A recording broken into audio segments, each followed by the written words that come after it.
welcome to Castor All. My name is Jim, and each fortnight myself and my two co-hosts, Sam and Nick, review one of cinema's much-loved or unloved films with the aim of also serving you up a delicious recasting. But before we can get into all of that, of course, don't forget you can follow and subscribe to Castor All over on YouTube, Amazon, Spotify, Apple, wherever it is that you get your podcast from. And of course, while you are there, don't forget to leave us those all-important 5-star reviews. And if you like what you hear, you can head on over to buymeacoffee.com/castorallpodcast and leave us a nice little donation, which we will use to help make this podcast the best it can be.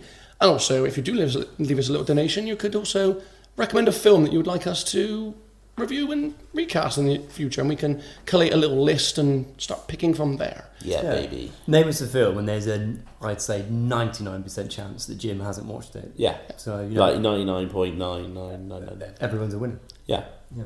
And those two voices you can hear. As I said, I am not alone. Joining me on this full English of a podcast, first, he is the perfectly fried egg with the nice runny yolk.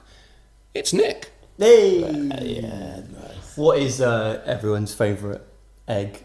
Oh, we're going into this before I finish your introductions. Yeah, shut up, Jim. Yeah. It still counts as my intro. It's I'm going to go straight in there and say, I know it's a lot of effort, but poached. Oh, you're such a... I knew he was going to say poached. Poached egg. I just fucking knew he was going to say poached. Look, I've got time for fried, I've got time for scrambled. It's scrambled. It's Scrambled's the only answer. Scrambled goes with everything. Scrambled. Do you know how to do a really posh poached egg? Yeah, a little bit of vinegar in the water. No. Right. Put some cling film in a tea mug, crack the egg in there, wrap it up so you've got like a little drug mule like that, right? So you've got like a drug style package with your egg in, tied at the top. That goes in, cook it perfectly, take that out, cut the top off, peel it, and you've got like this beautiful kind of perfect, the white of it is perfect because nothing gets like whizzed around in the water. Yeah, but can I just say that is a cheat? It's just cheating. What you got to do? That's also more effort than a scrambled egg. Tiny bit of vinegar in the water. Right. You don't want the water boiling so that there's bubbles because that disturbs the egg. Right. So you just want it like just before boiling. Yeah. A little bit of vinegar in there. Stir it, create a whirlpool. Crack it into the middle of the whirlpool. I do. Yeah, I'm on for the whirlpool. That's out. If I'm rushed, I haven't got time for no cling film. Well, if you're rushed, don't have fucking poached eggs. Anyway, that second voice you could hear giving his opinion on poached eggs. He is the perfect accompaniment to a runny egg because you can use him to swoop up all the juices at the end of the meal. He is the side of toast. It's Sam. Oh, hello. So, what's your favourite bread for toast? I mean, I was going to say, Mum, on a fried breakfast, fried bread. I see. I don't like fried bread. But if I'm going to go toast, it's a nice tiger bloomer, thickly sliced. See, I love a tiger bloomer, but for sandwiches, not for toast. Not for toast. Oh, you're missing out. Too thick to get in. You're missing out. Right, you're going to think I'm a knob again. I mean, you're going to say sourdough. Whole grain. He's going to say sourdough. I do love sourdough. Do you know what? It's just because it doesn't, maybe it's getting a bit older sort of thing, but it doesn't bloat me out in the same way that a massive stick of tiger just defeats me. Yeah. Defeats me for the day. Yeah. I do like potato bread as well. Not like that. Anyway, what have you doing? We are back again to record the latest episode. It's been a couple of weeks. How are we all? Yeah. Oh yeah, I've been away. I've been on holiday. We went down to Cornwall for a couple of weeks. Nice. Had a very nice time. Lots of beach. I got ringworm. Well, so what? Wow. What from? I don't know. Have you guys ever had ringworm? No, I don't think so. So the first thing on the skin, it's it's nothing to do with a worm, right? Yeah, it can stick right up. Whoever's fucking name. Is ringworm not the thing that comes out your anus? That's a tapeworm. Yeah, that's a tapeworm. I'll tell you what I mean. And then the big one that you ride that eats spice, that's a sandworm. Neither of those. From Doon. Yeah, from Doon. Yeah, from Doon. Did you get a sandworm on the beach? Not get a sandworm on the beach, no. I mean, if you want to hear about it, do you want to hear about it? Yeah, go for it, mate. It's basically like a fucking type of, athlete's foot is a type of ringworm. It's like a fungal thing. Sexy, isn't it? But it's basically, we called it because it gives you like a weird, perfectly circular rash with a ring, like a ring thing. Don't do anything else. Just looks weird, sticks around for a bit, pop a bit of cream on, then it's gone. But, part of me was pretty honoured that, out of everyone, this little fungus chose me You do look a bit fungusy. to hit shows because I'm a You do fun look like the guy. perfect breeding ground for a fungus, that's for sure. Thanks, guys. So yeah, add that, dealt with me ringworm, add the rest of me holiday. Didn't watch a lot, apart from the one thing I got right into, and I think it's stunning, I don't know if you guys have seen it, to use a word that you often use, James, stunning. Absolutely If you're going to follow this with a Korean horror film, then no, we're not. No. No, it is the Max animated series that's gone on to Netflix, Scavengers Reign. I have watched the first two. It is very interesting. I watched Wow. about 10 minutes and started falling asleep. So Really? I haven't, no. I think it's phenomenal. I think the Yeah. world that they've imagined, this whole sort of biosphere on this alien planet and all the creatures and everything, and how like these stranded people from the spaceship are learning to adapt and all that, and the survival story basically. It's just like, it's amazingly done. It's I like- really recommend it. It's like someone listened to our Pokemon pitch and thought, dark Pokemon film? Do you reckon? Yeah. Because they're all kind of, all the those weird creatures have all got like their own thing. And There's some of it is like almost perverse, like some of the biology that they've envisioned is almost like, I don't know, Geiger-esque, or there's just a lot of weird shit going on. It feels a little bit like a cross between, say, do you remember like the Matrix? When the Matrix came out, it had all those added on animated films. Yeah. The Animatrix. Yeah, or the whatever, Animatrix. And there were lots in there, and you had, like... And they had like loads of different animated styles, didn't there? It was like some of those cartoons, some were CGI. And then that's like the Love, Death and Robots. Yeah, I was going to Yeah. say it like that, where it's kind of like almost gore animation, but it's very good. I've seen Really, it. really good. Yeah, you should give it another go, Jimbo. I mean, it's not like I was bored of it, I was just tired, so I turned it off. I put it on with this I put it on with the purpose of actually watching it, but I was tired, so I was like, well... You put something on with the purpose of watching it. So I was like, well, I'm clearly not going to get anything out of this, so I'll just turn it off now and go back to it another time. I just haven't. Knowing you this long and doing this fucking podcast with you, I would fully expect you to count falling asleep 10 minutes into a film, waking up at the end when the credits are rolling, as being, as far as you're concerned, watched it now. Yeah. No, don't be daft.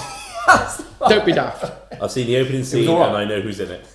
If I fall asleep during a film and we work for this podcast, I go back and watch the film again. But there's been films that you've watched at least twice, Yeah. and we've asked you about it, and you can't seem to recall a lot of the detail around it. Because I have a shit memory. Since we last met, I've seen quite a few things. I've finished Bridgerton, season 3, which is good. There's a bit more fingering, which is fun. Oh yeah, there was some. Well, previously, you mentioned fingering, so that's Yeah. double the fingering. Double the fingering. It's more fingering. I've been told some boobs are on the show. There's boobs. There's butts. There's boobs and butts and threesomes and everything. It's Great. It's just a horny old show. Good It's fun. good, great. Clean fun. I've seen the film we're recasting today. I saw Inside Out 2 at How the is cinema. that? It's good. I've heard It's really good. good things about that. It's good. I think the first one was obviously more emotional because my kids are that age, and I think when they become teenagers, this one's going to really. That will hit. This was going to hit home and you're going to Yeah. fuck. Yeah. Yeah. What about you, Jim? Well, The Acolyte, like I said, as I've just said, which I've really enjoyed. Beverly Hills Cop 3, which I didn't really enjoy. There's definitely some more stuff that I've watched, but I really am drawing a blank on this because it's been so long.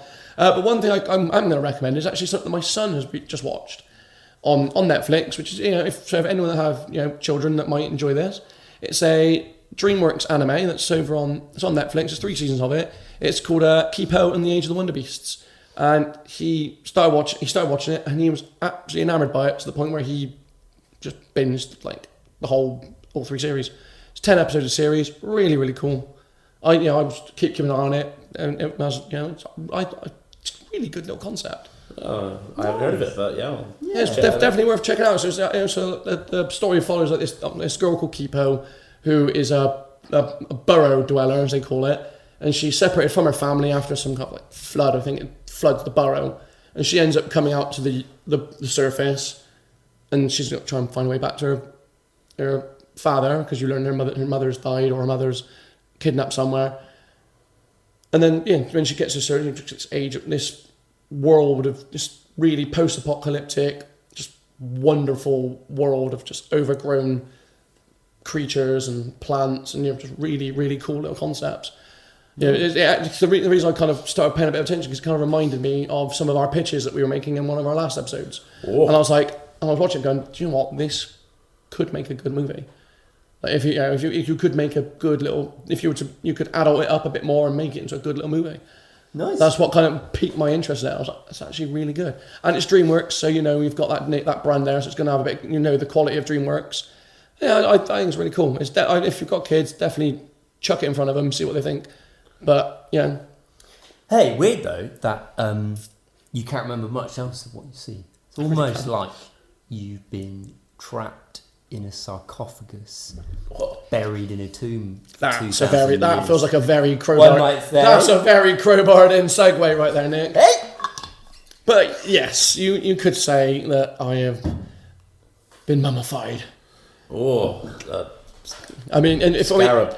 I mean, you could say so from the state of my voice alone. I've been locked away having scarab shoved down my throat. So I can only apologise to everyone for the state of my voice. I've been suffering quite badly with hay fever and cold, and I've been coughing to the point where I've kind of destroyed my throat. But This is interesting because a lot of that's caused by dust. Dust. And do you know what's a bit like dust? Sand. So, if anyone else needs any more clues, because I think they've been quite blunt with it. Mummy! This week we are. I mean, just right. We keep doing this every time. It's like not a we're surprise. going to do is in the episode description. Yeah, what is the title? The title. Maybe some people don't read the titles. All right. Some people are like, I know, I just like. Maybe to, some people just go, close my eyes, play. and press play. But anyway. I was impressed by my So yeah, title. if you haven't read the episode title and you're not getting these very unsubtle hints that Nick and Sam are throwing at you, this week we are covering 1990. We are covering 1999's The Mummy.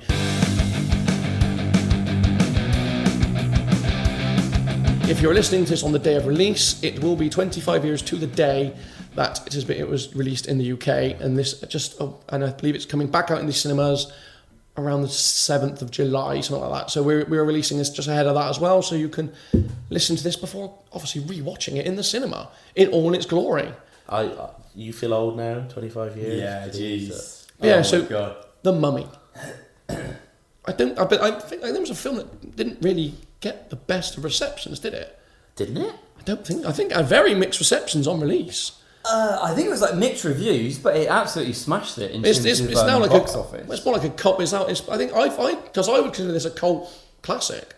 I think it did alright. I don't think it was like a flop or anything. I mean, obviously it did well enough because it spawned 2 sequels and a spin-off. And they were shit. So just to put it into financial perspective, on a budget of 80 million, it grossed over 416 million worldwide. So this was, it's not bad. So it's got about 5 times its budget back. Yeah. But it's just one of them. I know obviously it did quite well in cinema, but for me, this is one of these ones I would class as a cult classic.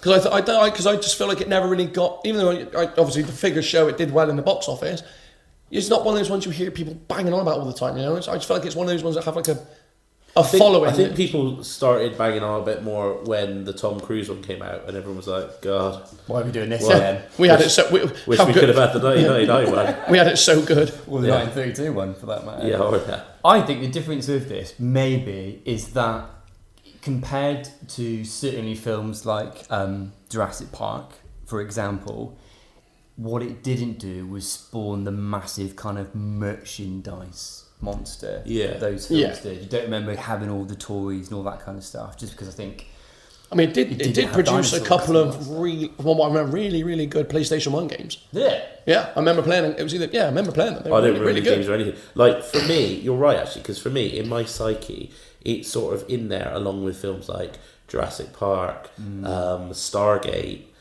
things like that. Yeah. Godzilla, they're the one at the time. All those kind of films I loved as a kid, but Stargate, Jurassic Park, Godzilla, I had all the toys. I had all the toys, Whereas this one I really enjoyed, but I didn't ever play with my O'Connell. Yeah, play with a scarab. Yeah. What was Wow.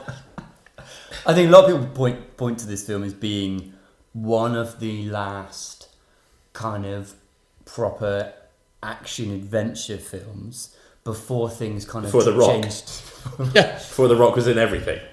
before The Rock had to rock. And went, I'm having that role. Before it kind of turned into like the superhero film a little bit more. I mean, Yeah, 'cause 99, I think 99, was this The Matrix 99? 99, you're close to the things like, obviously, not about, 3-4 years later, you've got the Sam Raimi trilogy starting with Spider-Man, haven't you? And things, so yeah. Yeah, so I think this was one of those final kind of, I think that's what's great about this film. It's much more of like a rompy kind of action adventure.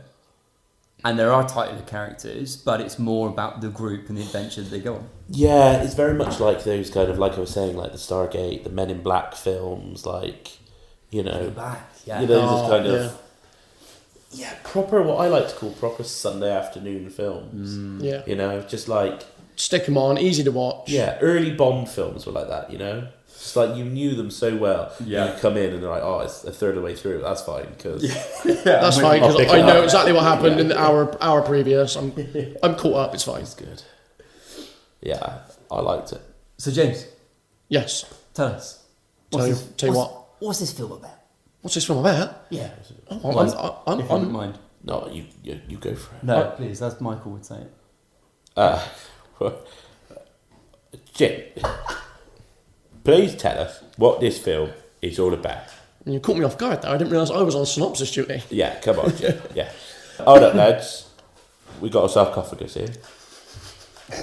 So, The Mummy is a 1999 American action-adventure film written and directed by Stephen Sommers, starring Brendan Fraser, Rachel Weisz, John Hannah and Arnold Vosloo in the title role as the reanimated mummy.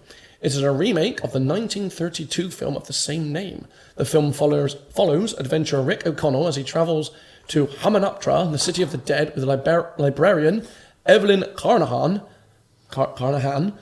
and her older brother Jonathan, where they accidentally awaken Imhotep, a cursed high priest with supernatural powers. Imhotep. So, yeah.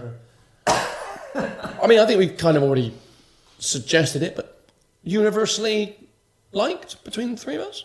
Yeah. Yeah. It's a great film, isn't it? It's great. Yeah, it's just good fun, isn't it? Yeah. It's just rompingly good fun. It's like, for me, I remember when I was a kid, I really loved the Indiana Jones films. Yeah. So I was like, I've seen those three. What's next? Yeah. This came along. It hit a spot. It stuck. It's not even like that well written. I just think like a lot of really good action adventure films, there's a series of really good set pieces, but there's some really good playful character play as well between you've got sort of like the comedic sort of foils as well in like characters like Jonathan and Benny and O'Connell. Oh man, I mean, this is right. So he's so good. We always do So this, good in this. right? When we get to our recasting, none of them's better. none of them are better. I'm going to beg to differ No, on that one. None of them are better. Brendan Fraser is criminal. What happened to him in his career? Oh, absolutely. Like, but he was he's so good. he's the absolute best choice for this role. So good. Do you know what? I was thinking about why he's so good in this, right? And well, fuck it. We're going to come to it when we recast him, but like, I'm sure you guys all know at this stage, reading up on the film, like they offered this part to various other much higher profile actors, right? And they went with Brendan Fraser in the end off the back of, I think he'd just done George of the Jungle. Yeah, So, it was just off the Which back is of the crazy. success of George the Jungle. Yeah, madness. Yeah, so Yeah. he had a bit of a rising star at that point, but nowhere near like the Tom Cruises and all that kind yeah. of stuff. It was Tom Cruise, Brad Pitt, Matt Damon, and Ben Affleck were the other four that were offered the role, or that were considered for the role before they All then of went them would for. have been shit. No, completely different. Yeah, there's something magical that he brings to this role, and that the classic peak Brendan Fraser, the peak of his powers, and he's still got incredible acting powers now. I was trying to put my finger on what it is, right? And I think the best way I can explain it is, he is the best live action interpretation of like a Disney hero that I've seen. And what I mean by that I like, is, yeah, I do you like, know what I mean? I see what you're about. You Yeah, know, like the sort of lovable rogue Disney Yeah. heroes. I'm thinking, yeah, like you can picture in George of the Jungle as well. George of the Jungle, like the thief from Rapunzel, like those. So he's scampy. Yeah. He's ballsy. He's kind of He's got sort of attitude and character, but he's playful as well. And he's got charisma out the ass. He's got charisma, but he's also fallible. So he will, like, when he's bickering with Jonathan and all that kind of thing, he's just like peak Disney. Do you know what it is? It's like early Bruce Willis. It's like Will Smith. It's like that. They're not afraid to laugh at themselves, but they're playing like good guys, but they're not like toxic masculinity. But they'll like save the girl, but then once they've saved the girl, they'll be like, "Oh, was that okay for me to save you?" Yeah. It's that kind of like, it's just really kind of like, there's nothing like there where you're like, "Ooh, that's not aged well." He's just massively likable, isn't he? Yeah. I think and I think physically his performance in this is so good. Like some of his action scenes and stuff. When he's got the two pistols, or he's swinging that big Egyptian sword and everything, like he performs those. From what it looked like, he's performing a lot of those sequences himself. I mean, it screwed up his back. He did nearly die during the filming. During the filming, didn't he? They actually is that hanged him during the hanging? Yeah. Scene? Yeah, because they didn't realise it. Yeah, because it was something. They didn't realise people needed oxygen. Because he was performing it so well, like the rattling around, that the crew didn't realise he was actually choking or something. They've got to have like a signal for that, right? Like the dying signal. Brendan, remember the dying signal. Yeah. Okay? If you're in trouble, just sort of flail around like you can't breathe. What scene am I performing? A hanging scene. So I've got to flail around. What? Yeah. How we differentiate? No, we got it. Don't worry. Yeah, we got it. I think one of the main problems is because the camera shot's actually quite a wide. So also once they realised they had a long way to go to get to him. Slow pan. Yeah. Nearly there. I think he's great in this. I think what I will say about it's obviously quite a it's a very niche film in so much as it's obviously going all in on the whole Egyptian archaeological, all the mummy stuff. Like it's just all in on that, isn't it? But I think what brings it together is a really strong accompanying cast. You've got some really interesting characters in there. Again, going back to Benny and Jonathan, I think that'd be like really fun and interesting. And I gotta say, I think a lot of the effects, even now, they ain't bad. No, as a film that's 25 years old, this film really stands out, doesn't it? Stands up still. Also, I think this film might be the only example of the titles scaring me. Really? Because there's like a really tense opening scene where like you've got like this Imhotep, like back 6,000 years ago. He's in love with like the pharaoh's wife called Anaxanamun. And they kill the pharaoh together, and so she then kills herself. He then steals her body, tries to bring her back from the dead. That's the whole thing. Yeah. He's then caught and has this horrible ritual done to him. So you get all this tense thing, and then like he's screaming, he's like buried alive, and then suddenly the title of The Mummy just rips itself on the screen with like a scream, and I was like, oh my god! Like, there's some, like the horror elements of this. So like, that's one of the things I really like about this film is I think a lot of films these days are too quick to show you what's meant to be the horror in a film. This film is, I think, it's about an hour before you even see the reanimated mummy. Yeah. Right, past that sequence. Past that, you do not see him reanimated until about an hour into this film. And by that point, you've only got about 45 minutes left of the film. Yeah, true.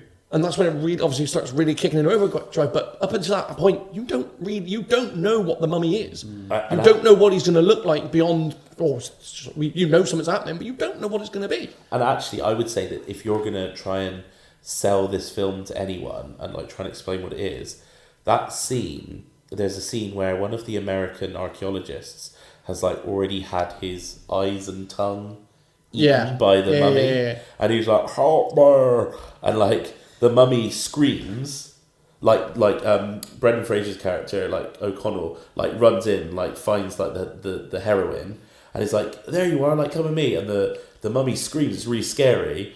And then O'Connell kind of goes, ah! And like shoots it. Screams back. It's like it's like really scary and then really funny at the same moment. And it like perfectly encapsulates the film. Which is just the magic of Brendan Fraser. Yeah. He takes this what's meant to be quite a scary scenes, then go, no, actually we're going to throw a bit of comedy into this. So but it's kind of not in a dickish way. No, it could easily have been like, oh, you're annoying me now. But at no point does does he feel over the top or that he's ruining a scene or anything like that. You know, he's just perfect in his role. We're too lucky to have been blessed with Brendan Fraser, aren't we? Good. We don't deserve him. Should we quickly, like, because I quickly said then obviously what happens before the titles. Should we quickly say what happens in the film? Okay, so we've got the intro. Thanks, Jim. You're welcome. We've got the titles. The titles. Thanks, Sam. And then it's just a big adventure after that. It's a big adventure. Just a big adventure. Nothing really happens. They It's a dig big up a adventure. mummy.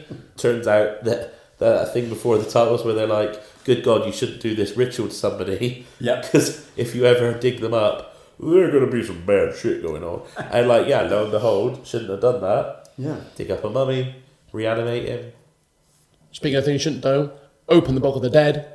read from the book.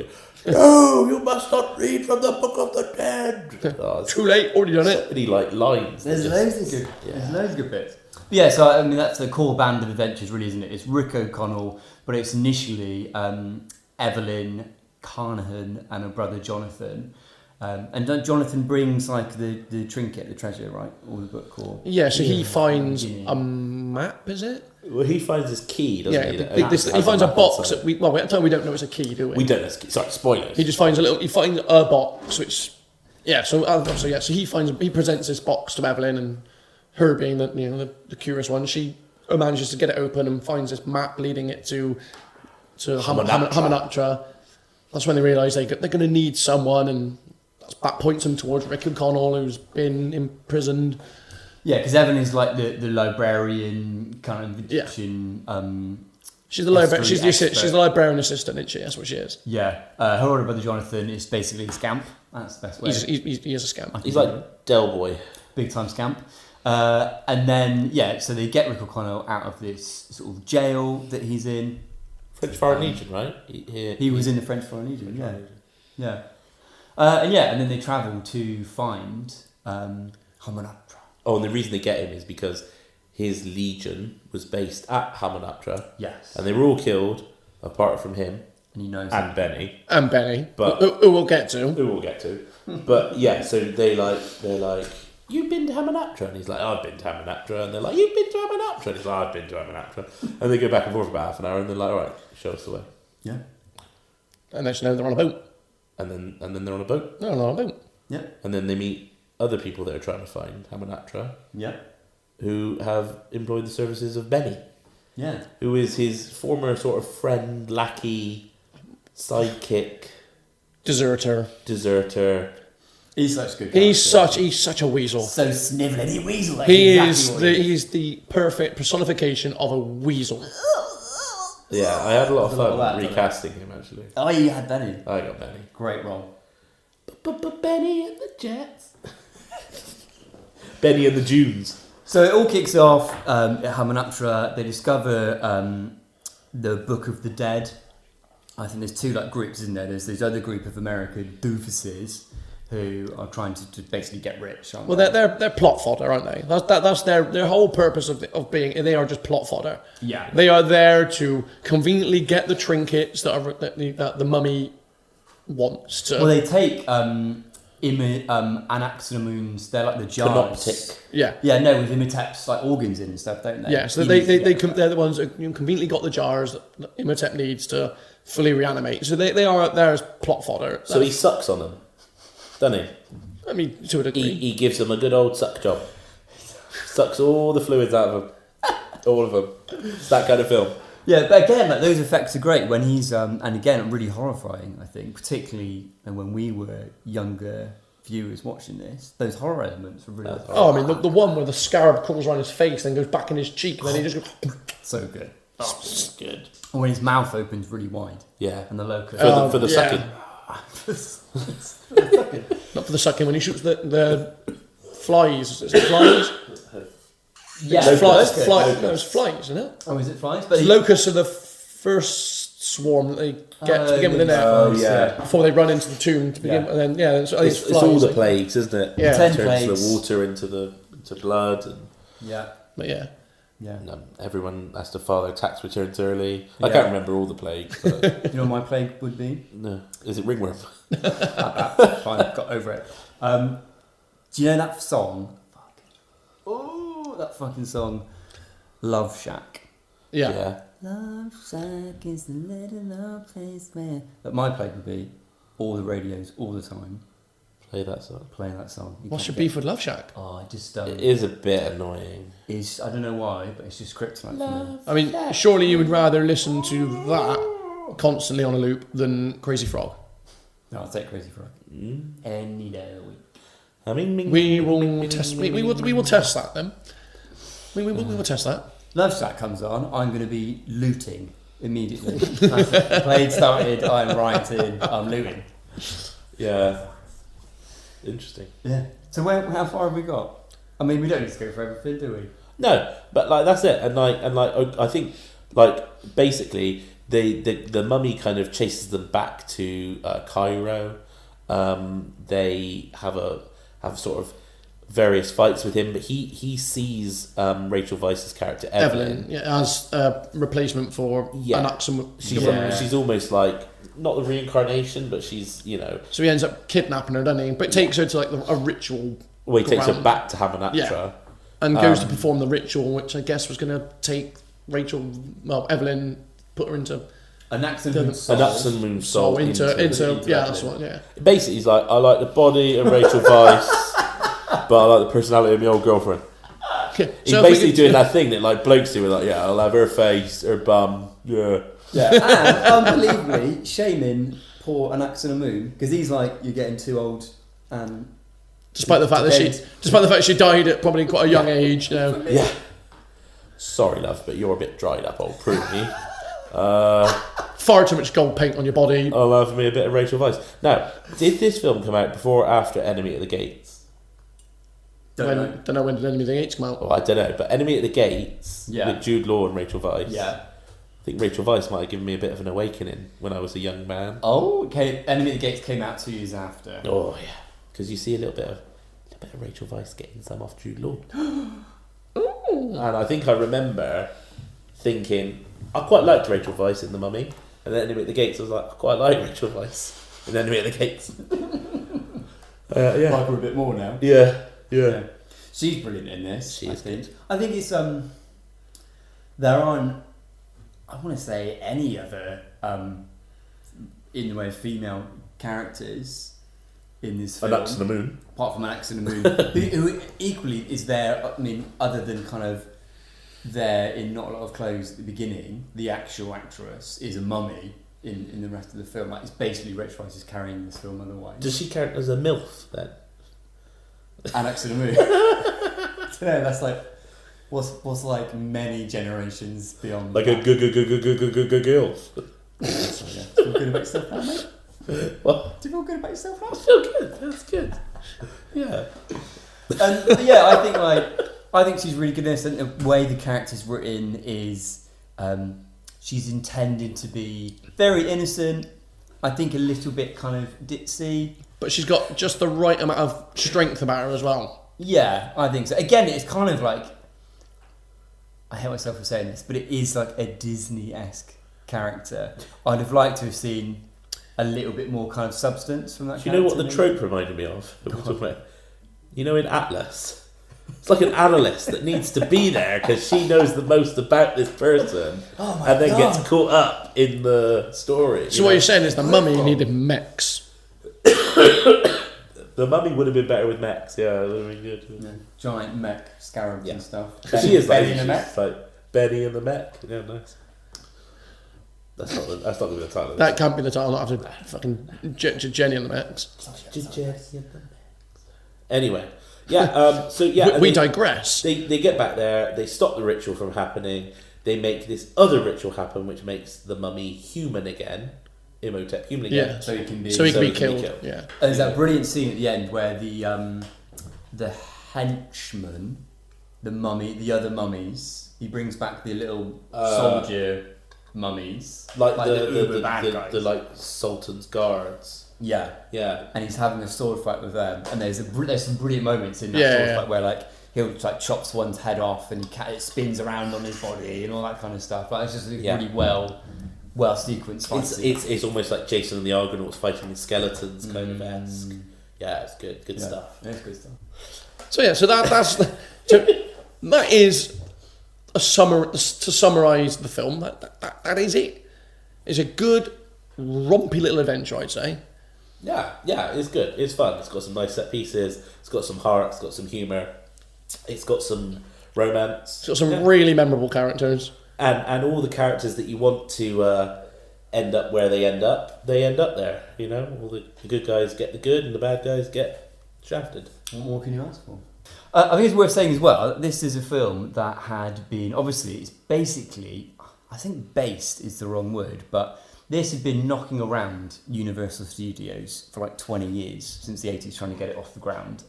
It's basically meant to be a reimagining of the original 1932 horror film, The Mummy, which is a completely different feel, like much more of like a horror. It was along the lines of, you know, your Draculas, Swamp Things, all that kind of classic black and white horror. With the hammer horror. The hammer horror. Yeah. So they tried. This went through various iterations with various directors and writers, set producers. So at one point, have you seen some of the names that were down for it? I mean, like Clive Barker was attached at one point. It was going to be like a really kind of leaning on the horror element, like off the back of Hellraiser and stuff, like a really kind of perverse horror side to it. Yeah, at one point I think George A. Romero was attached to it to direct. Fucking different. It's insane. Joe Dante at one point increasing the budget for his idea of Daniel Day-Lewis as a brooding mummy. Yeah, I was about to say I'd like to hear your thoughts on that. Imagine like the monologues that he would have had. It would have been a bit like the older kind of Frankenstein's monsters, wouldn't it? Where he's like, "No, I'm a monster. Fire bad. I just want to love." Full method. Yeah. He'd go as well. Yeah. So he'd decay. He'd mummify himself. Yeah. Fully. Yeah. For like a decade, I reckon. I think it should have been called Last of the Mummy Heekins. Fuck's sake. There will be mummy. There will be mummy. Nice. Yeah. My mummified foot. And then again, it was batted around, like different rewrites, different scripts, and then eventually came to Sommers. I think the studio liked his sort of rewrite so much as this action venture re-envisioning. They upped the budget, and we've got the film that we know and love today. Brilliant. I mean, that is it. Thank God we got what we got. Yeah. I mean, another name I've just seen attached to it, Wes Craven was offered it at one point in the 90s. I mean, can you imagine a Wes Craven directed Mummy? I tell you what, this is one of those directors that I couldn't tell you anything else that they've done. I'm just going to have a quick look to see what else they've done. Deep Rising, The Jungle Book,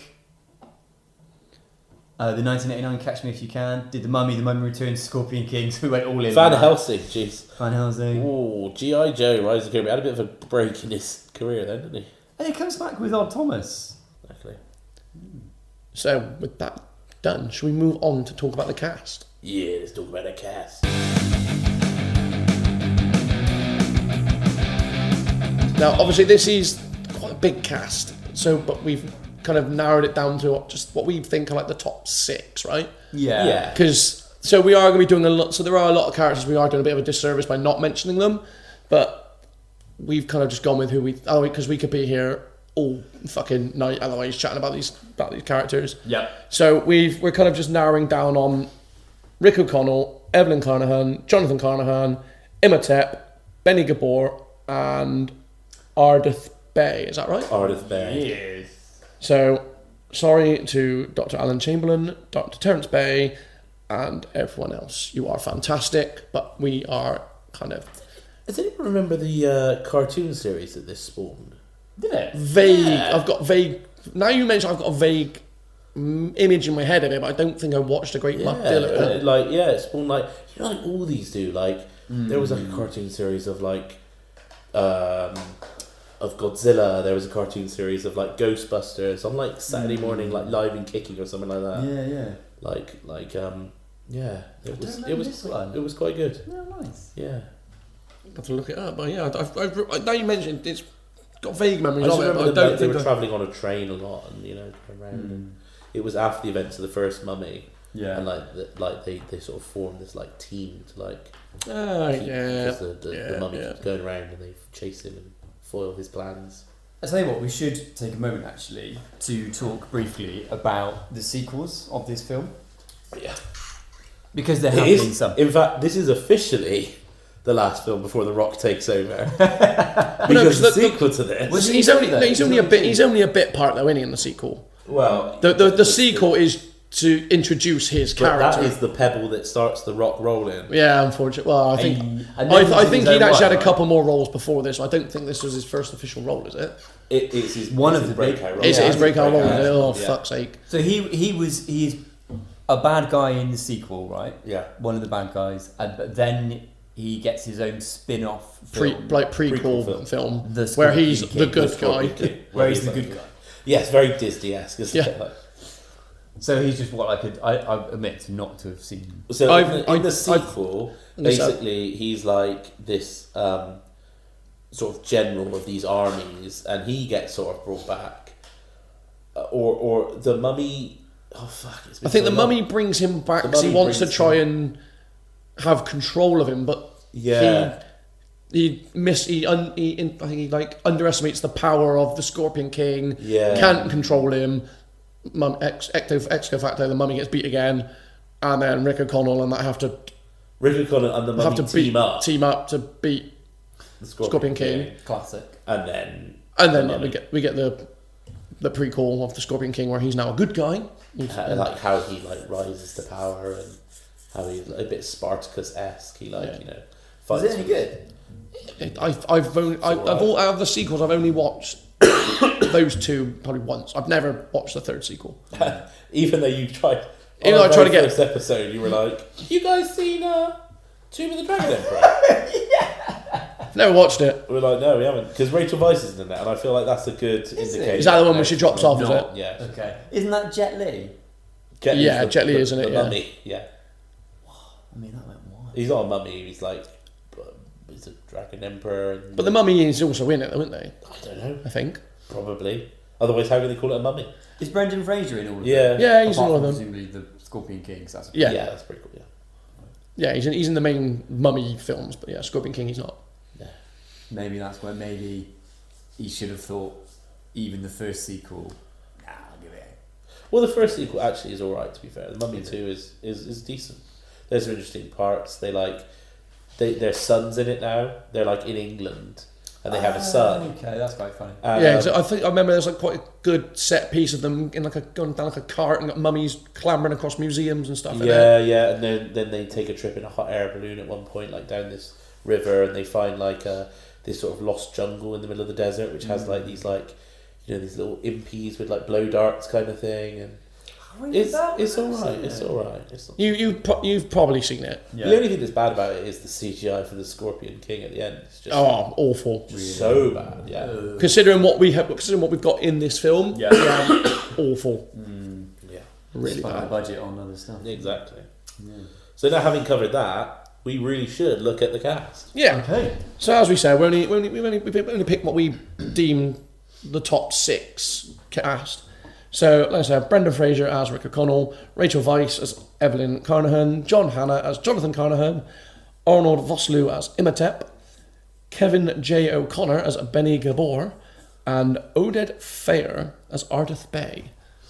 Yeah. So as a cast, what do we think? Pretty good. Yeah, I think Who'd recast it? That's Is- mental. Is there anyone in this cast that you would consider a weak link? Of the ones we're doing, for me, I think the only one that I think could have been taken in a different direction is maybe Ardith Bay. Is that because he's not really in it as much as you would like? Kind of. So we'll cover it. 'Cause I haven't shown one of my castings. Well, Yeah, maybe we'll do it when I come to it. I just think maybe they could have taken it in a slightly different direction. But I mean, He did it more in the sequel. is it? yeah, I remember he's a more prominent Yeah. role, isn't he? Because he joins the team, doesn't he? Oh, that's Yeah. cool. Maybe he becomes a bit more. But obviously in this one he's more of a lurking figure, And he's in isn't the he? cartoon a lot. Is he? Yeah. I think that's the thing. I think he's kind of definitely the first one is like setting up his character, but he is pretty cool. I think like it was really interesting when I was like talking to a few friends about recasting this because I've got the Imhotep. Someone was like, "Oh yeah, that was played by wasn't that played by the guy from Titanic?" I was like, Billy Crystal. Billy Zane. Billy Zane. Billy Crystal. Billy Crystal. Oh, weird. A little sadly. Nice bit of mutton. Sorry, Billy Zane. To be fair, they are He does celebrity look, yeah. And so then, when I was like, it's not Billy Zane, if you're like, you should do Billy Zane, I was like, no, because like for like. I can't wait to see the documentary film that he's in. He's playing Marlon Brando. Is he? And he looks exactly like him. Wow, you can picture that. He's amazing. Yeah, it's brilliant. So yeah, talking of recasting Imhotep, a little peek behind the curtain. This is an episode that myself and Nick did as a test pilot thing before it really all got kind of kicking off and we got Sam involved. Before the success of me. Imhotep was one of the ones that I was recasting, and when I was thinking of who to recast, I was like, I know who'd be really good. And obviously dug into my well of TV again and went, this guy from 24, because I remember him being a really, really, really awesome villain in one of these series. But I couldn't think of his name. Googled him, blah, blah, blah.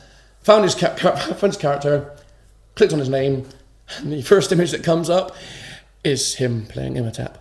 Oh, it is actually. So I was like, he'd be good for this. He'd be really good for this role because he plays the fucking role. Wow. That's good. That's great, yeah. So I was like, amazing. So I was like, right, I can't really recast him because he's the perfect choice. Billy Zane then. But anyway, so there's only one place to start really, isn't it? And that's Brendan Fraser as Rick O'Connell. Oh, yeah. So who has him? I have. Nick's got Rick. How can you do this? How can you do this? I think of all the characters and the roles in this film, this is the one that was he just absolutely made it his own. He's amazing, and like we said, what a shitter film this would have been with Tom Cruise. Any other, well, I mean, the proof is in the pudding because they released The Mummy again with Tom Cruise and it was shit. There you go. Yeah, he wasn't the worst thing about it, but he wasn't. I'm sure he wasn't, but he's the lead actor, so yeah, it's shit. It's because of him. He's so good in this, and that's why I struggled so much. I've ended up with just one choice. Yeah, and it's someone who I think absolutely has the comedic elements for the role. Almost for me, I could see this person. Although they've done slightly more serious roles of late, I could see them inheriting the kind of Brendan Fraser-esque, lovable kind of action-adventure star. Okay. So the person I've gone with is John Krasinski. Oh, yeah. Yeah. I think he's obviously got the comedy chops as well. He's been in plenty of action films at this point. But I think leaning on that comedy side and that kind of lovable rogue side, I could see him doing it. I think it'd be great. I couldn't think of anyone else that could do better than that. It's a solid choice. Yeah, I have to say, I haven't got. I've got some different roles, but I was thinking of him and somebody else when it came to about recasting this film. He definitely he definitely would have that funny. And if you see him in the not the Jack Reachers, what is it? Jack. Yeah, I think it's the Jack Reacher series. No, he's not in Jack Reacher. It's not Jack Reacher. It's the one. It's the series of the Tom Cruise films. Isn't it? Jack Ryan. Jack Ryan. Yeah. Yeah. So he's a reluctant hero in that, and he's gets all buff for the role and stuff, and he would definitely work.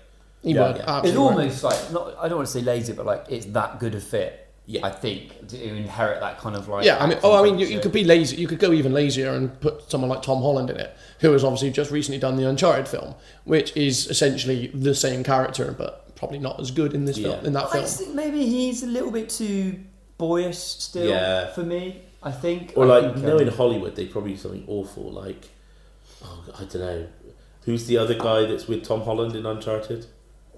Mark Wahlberg. Mark Wahlberg, that's the one. Oh Jesus, he's terrible.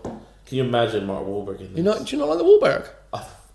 Literally, Mark Wahlberg is the shittest actor working today, and any role he's in will be better with just a piece of wood with the script nailed to it. He is shit. There is not literally a single. Whenever I say this to people are like, "Oh yeah, he's quite good in The Departed." I'm like, "Yeah, of course he's good in The Departed. He's playing an annoying fucking guy from Boston." And literally any other role, I would have Vince Vaughn over Mark Wahlberg. Hey! Wow! Finally, Finally. Wow. That means he's good. Mark Wahlberg. No, I mean, let's not go that far. It just means that Sam prefers him to Mark Wahlberg. Somebody could say to me, because, you know, a dream of mine, being a director and that, you could say to me, you can make a Hollywood film, we will go unlimited budget, but your lead has to be Mark Wahlberg. I would tell him to stick it. You can make your own Lord of the Rings spin-off.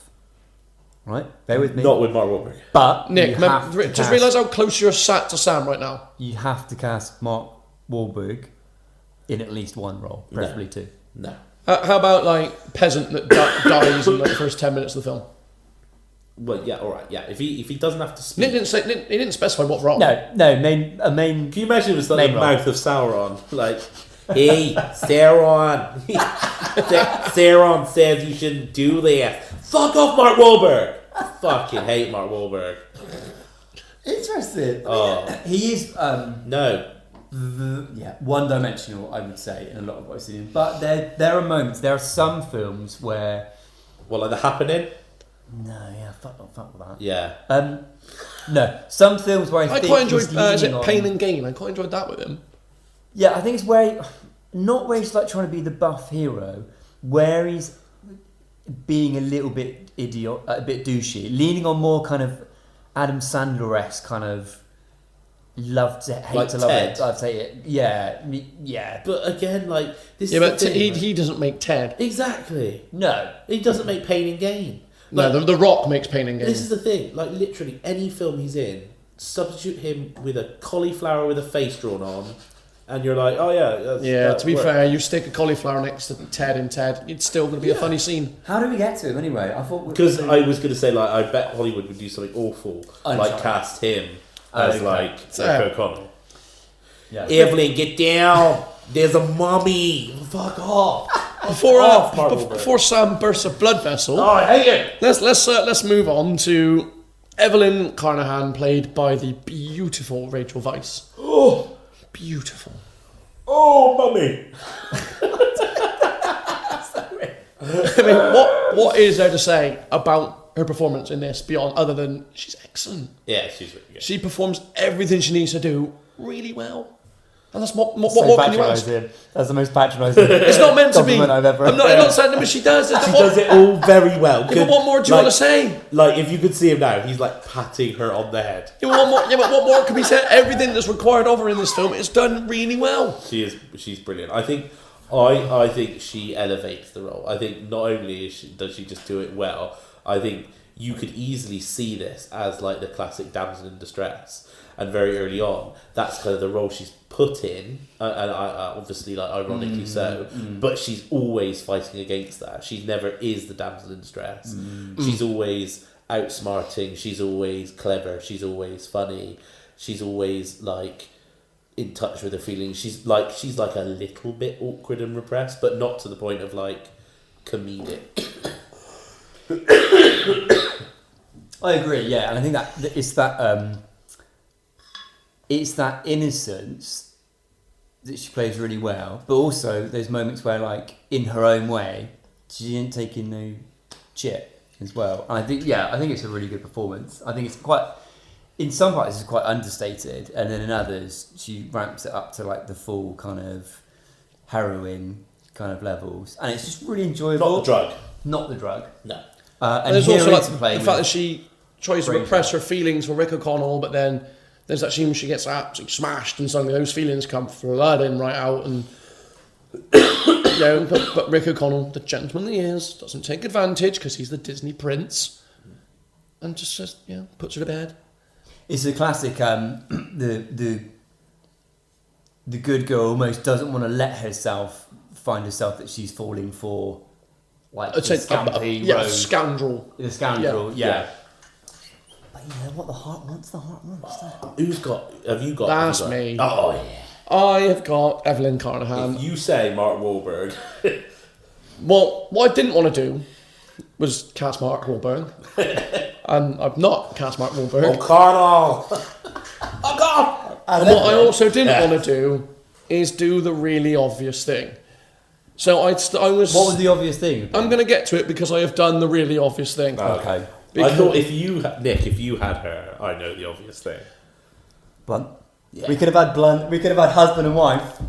Hold horses. So what I didn't want to do was do the really obvious thing. So I started thinking of other people who I could maybe see do this role. So I was thinking of your Rachel McAdams. I was thinking your Keira Knightley's, Emma Watson's, things like that. None of them I could picture doing the role. And there's a certain scene, and the one that did it was literally the first scene when you meet her, and she's up the ladder, and she starts losing her balance, and it's like, and the only person I could picture in that role is Emily Blunt. Yeah. So I have done the obvious thing, and I am recasting her with Emily Blunt because I can just see Emily Blunt making that role her own. I mean, she would be good. She would. Everything Rachel Weisz does, Emily Blunt will do just as well. Yeah. Probably get along pretty well with her husband as well. Yeah. I mean, you'd like to think so. So I do have a cheeky pick for this. Yeah, go on. Because I do like a cheeky I pick. thought probably Emily Blunt, but the more I thought about it, the more I thought actually this person would be perfect. Sandra Bullock. Yeah, Funny quite enough, kind not of a like name that- Demolition Man. Yeah. Kind of Demolition Man, or have you seen Yeah. the recent one, the Lost City one, I haven't seen that yet. where she plays? Is that the one with Channing Tatum? Yeah, I've it's not seen quite it. good actually. It's got Daniel Radcliffe as the bad guy. It's really. I funny. love Radders as a bad guy. Radders is a badass. that presumably is like a more modern action adventure. Yeah, kind of romp, and right? she plays like a writer that, like, when she's like forced into this situation in the jungles, complete fish out of water, doesn't want to fall for this person. That's is falling for very her. Romance in the Stone. It's exactly, yeah, it is very much. It's like she's basically an author that's written Romancing in the Stone. Yeah. Kind of feel. But yeah, so I think Sandra Bullock in this, especially like at the time, in 1999, Sandra Bullock was the bollocks. She was the Bullock bollocks. was the bollocks. Then. Bullocks were the bollocks. Yeah. So yeah, I mean, I like that cheeky. I like the cheeky pick, but I'm sticking with Emily Blunt. Blunt and Krasinski.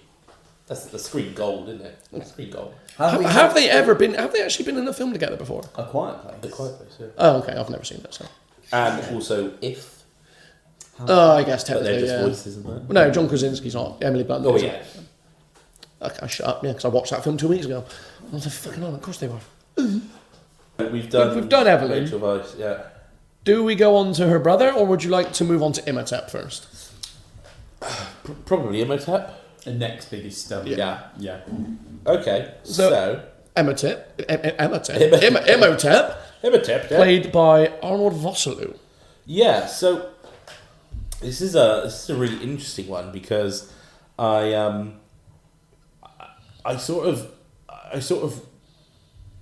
didn't really know the heritage of the actor, and I didn't want to really be guilty of like sort of whitewashing the cast or like doing that. But when I looked up sort of actors of Egyptian descent kind of thing, just like the class, all the same ones kept coming up, and someone like Rami Malek would have just been like, it's too obvious, it's too Okay, like, yeah, like a lot of typecasting. Exactly. Or like, he's South African, I think, Vosloo.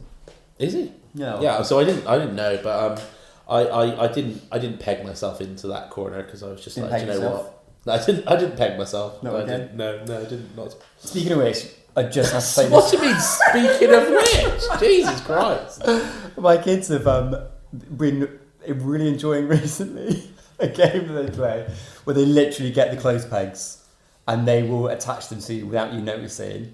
And like, there's a lot of peg talk. Right. Okay. Like on holiday, they were like in stitches because they were running around saying they'd pegged grand.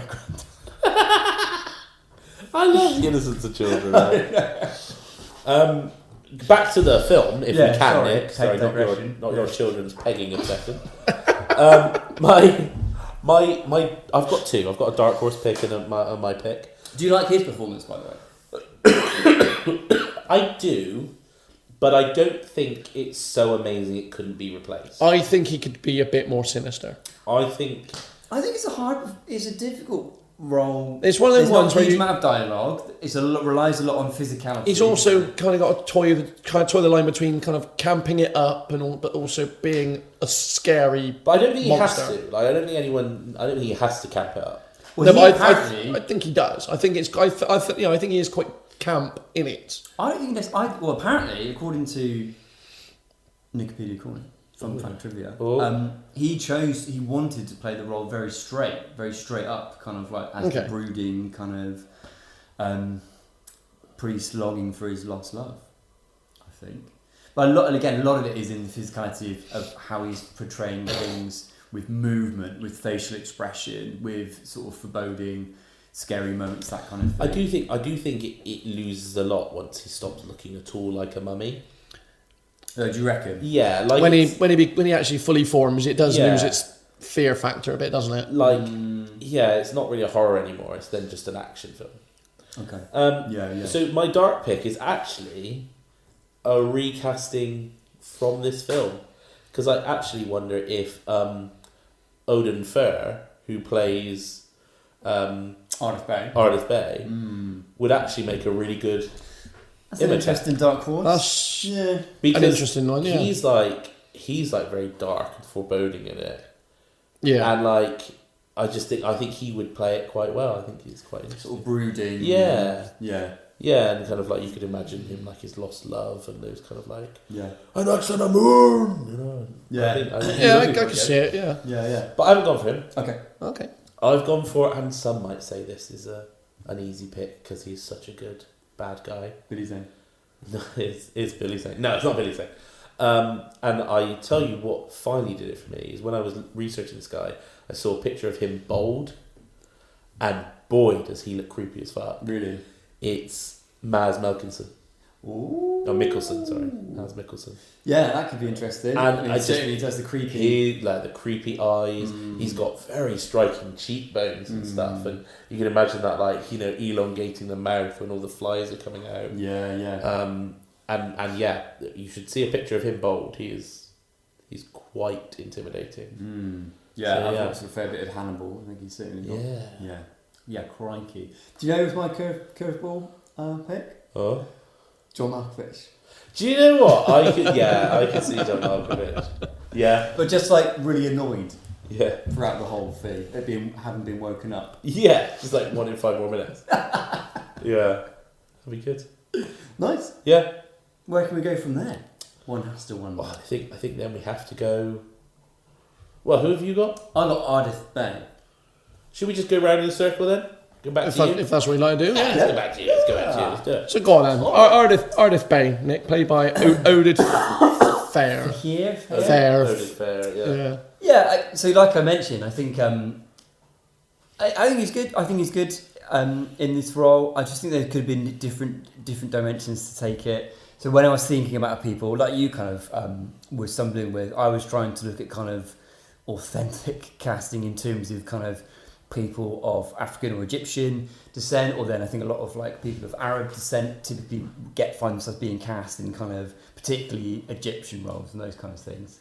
I mean, I did find out, a little bit trivia here for you, that Vince Vaughn has got a bit of Arab descent on his dad's side. Swear to God, Nick, So if you're trying to put Vince Vaughn in this role, pick, wouldn't it? Just saying. Anyway, I haven't gone for Vince Vaughn. Kills me to say it. One of my other picks was Danny Trejo. This is like a really grizzled. I love Danny Trejo, but Hey, Gringo. love him. But Jason the mummies. He's so good. He's like 80 now. He's fucking amazing. So. But would he call his character like Machete? Yeah, call me Machete Bay. Mummy Machete. Machete Bay. Yeah, I haven't gone with any of them. What I've decided to do is to cast someone else. I didn't see any reason why you couldn't wrangle the script over as needed and bring in another female character. Because I felt like, aside from Evelyn, it's a bit of a sausage fest, this film. And I think it would be a really interesting dynamic for... so he's basically the character of Ardith Bay. He's a member of the Mijad, who's like the sworn protectors. And I think originally in that intro sequence, they are the group of people who are killing and like mummifying alive Imhotep. Yeah, because that's like his punishment. And then there's so the like Pharaoh's the Pharaoh's like guard. So they're sworn to watch over and protect and make sure he doesn't escape. And so it's like, and if that's the case, if it is like passed down, there's no reason that they couldn't pass it down to a daughter, right? Yeah, absolutely. Come on, yeah. It's 1999. Right. Anyway, so I had two people in mind. It's almost like a younger or slightly older version of the character. So the two people I had in mind were Zoe Saldana or Thandie Newton. Oh, that's not who I thought you were going to say. I really like both of them. I think Thandie Newton takes me back to my Mission Impossible 2 first experience. I was convinced he was going to say Penelope Cruz or Salma Hayek. And Penelope Cruz. No, didn't go there. Yeah, I think Penelope Cruz. I think could have been really good. But I think I keep thinking back to. I think Thandie Newton. If you wanted the character to be, I think there'd be a little bit more interplay there between that character then and Evelyn. Yeah. Which could be really interesting. Well, it could be like competition for O'Connell's affection type thing. Not even that, I think. I think what the Ardith Bay character then would be doing is kind of like shutting down some of the male nonsense. I think in a more interesting way, because it would be a bit more like, you stupid, like chauvinistic pigs, like going like thinking you can do what you want and unleash this danger into the world, like a little bit of that going on. And I think that would be an interesting dynamic. And I think there could be moments, where like her and Evelyn are teaming up just to like shut all the male characters down a bit for being such much dicks, basically. So I think apart from the fact it was Evelyn that released it. Yeah, but it's been like, don't be a tit. Yeah. It would have been interesting because Jonathan would have then been all over that. That would be. He would have been like, hello. He would be creeping, wouldn't he? And she could like punch him in the face. That would be really fun, actually. Yeah, that would be good. Yeah, I'd really like that. I actually really like the Zoe Saldana. Yeah. I think the more physicality, more kind of like aggressive. Kicking some ass. Yeah, kicking some ass. Yeah. Like you could imagine some really interesting interplay with like the American, explorers kind of coming in, like being like, they would come you're in a water girl, and then they're yeah. like flipping them over and like putting a sword to their chin or something. Yeah, Zoe Saldana's a solid choice. Yeah, Oh, that's like what I'm that. going with then. Yeah. Oh, that's a good one. Yeah. That's a good. It's a good one. Right, back to you then, Jimmy boy. Bad to me. So my other casting is John Hannah as Jonathan Carnahan. Right, I'd stop you and just say that you've been so smug I have been. You're right. about this one. And I kept back when we did this in like the original days of trying to record this show. We did this, and you had this character then. I've forgotten who you chose. Is it the same person? It's the same bloke. Right. So for all that time, which is at least a year ago, you've been smug about this. Well, no, not all that time. I'm smug about it. I mean, I was smug about it then because you agreed that it was fucking amazing. Must be like 2 years ago now. We've been doing this show nearly a year. Easily then, yeah. About a year and a half, yeah. So, whether you still agree that it's fucking amazing, I don't know. Well, this is the good thing though. Like James watching a film and then immediately forgetting about it, I've forgotten who you're doing, so I get to enjoy the experience. And I never heard it, so I'm well excited. So obviously, Jonathan, he is a scene stealer. He's He's a scene. He's not a huge part, but when he's in there, any scene he's in, he is the steal. He steals the scene, whether it just be a little bit of movement, just that odd word, just that odd little line he says. He steals those. He steals the scenes he's in. So you need someone who's going to steal the scenes.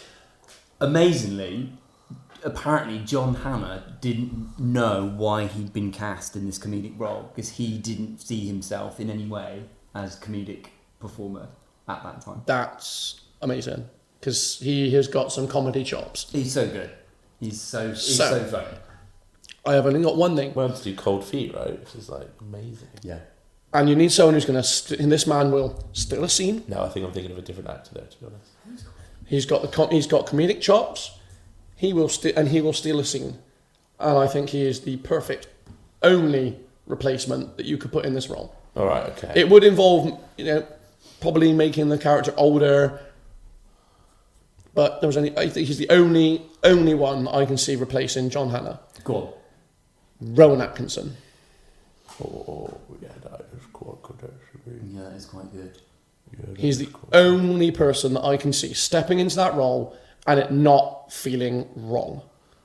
Because he's got the comedic chops, he can do a little bit of physicality if he needs to. He will steal every scene he's in, just as John Hannah did. But he won't overpower those scenes. He will. That is quite good. I don't know why, but in my head it was initially like him Mr. Beaning all the scenes. No, I think he'd be more like He'd be more, English. he'd be more Johnny English than he would Mr. Bean. Yeah. He could probably throw in elements of Mr. Bean, but he would be more. He definitely wouldn't be Blackadder in it. No, because He Blackadder needs to be more of a buffoon. Yeah, more. Yeah.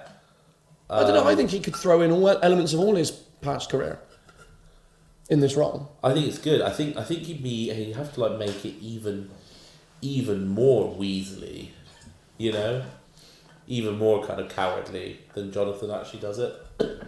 You reckon? Yeah. I think the only risk then is that it was going to be a Weasel off between him and Benny. Yeah, but it's like Yeah, but it's a different type of weasel. It's a good weasel and a dick weasel. It's like a stoat versus a weasel, you know. It's like a Like a lovable weasel versus knobhead weasel. So are we saying that in a Ferret versus Weasel? In a Ferret versus Weasel, we are inherently rooting for the Ferret. Yeah, Ferret good, Weasel bad. Okay. Yeah, And the ferret in this case is Rowan Atkinson. yeah, that is good. That's a good one. I do like it.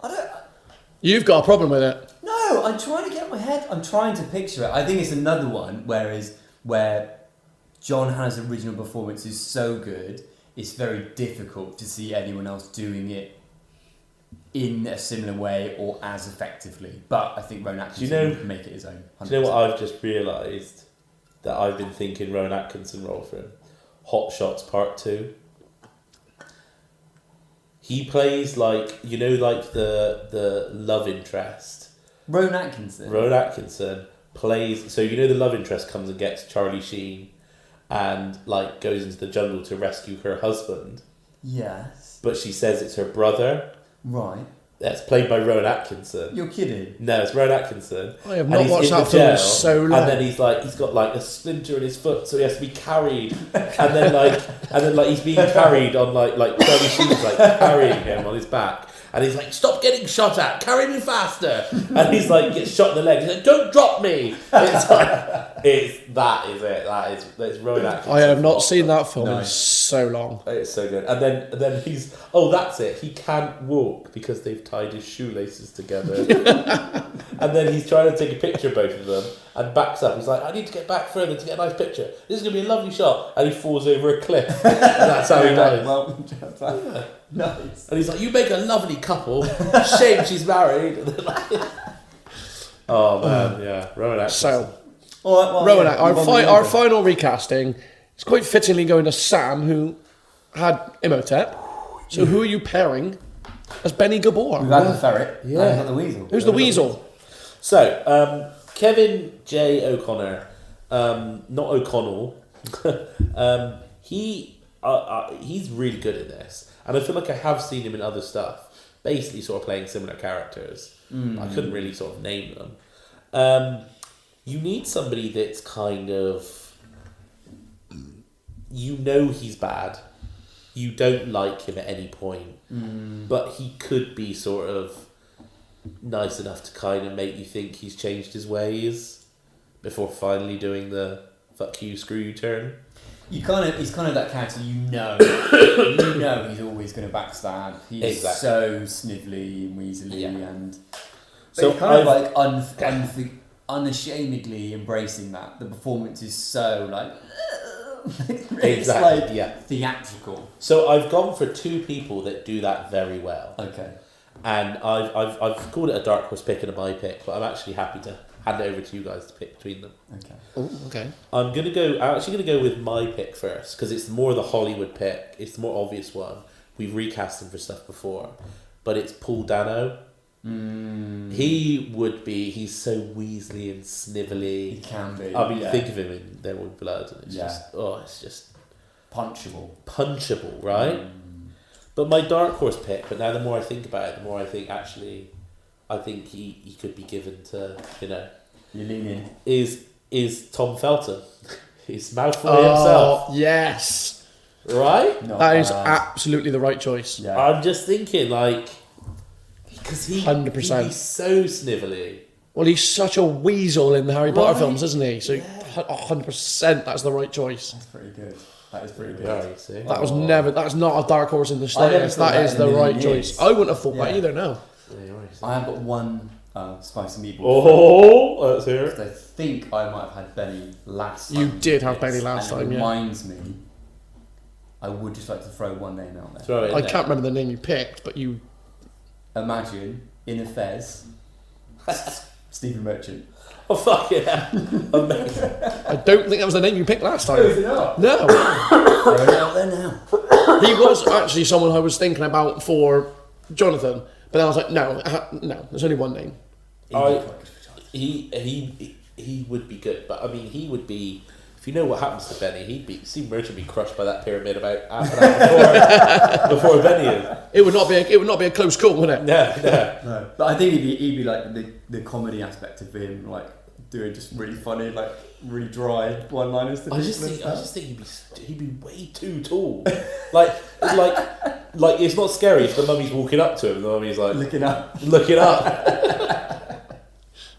Yeah. The only thing with I'm gonna say Malfoy. What's his name? Tom Felton. Poor bastard. Is he is kind of that because of where we know him through Harry Potter. He is that kind of. I don't even think he's snivelly though. He's kind of slimy. Yeah. And I think there is a difference between the two. Slimming and slimy. Would you agree? Yeah. I would agree. Different words. But he is otherwise perhaps a little bit too clean cut. And I mean, he is incredibly white Caucasian as well. He is. But then, like, I figure, like, if he's sort of like friends with O'Connell, maybe they became friends because they were the only kind of Americans in the French Foreign Legion. Yeah. So like O'Connell didn't like him, and they were just forced. In the French Foreign Legion. Yeah. And actually, if you see him in Planet of the Apes, he's that like ape keeper. He's much more dishevelled in that. Oh, is he? Yeah. And again, sort of snivelly and kind of bullies people and stuff. Yeah. Yeah.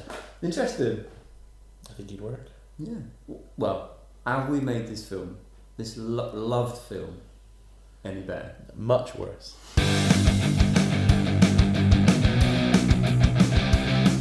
Should we run through the cast? I'd say it's one of our better recastings, but we haven't. To be fair, everyone's But we've not. strong. We haven't made it worse. We're not made it worse, but I don't think we've improved. Brilliant. That's all we can hope for in these episodes. I think it's got to be worse.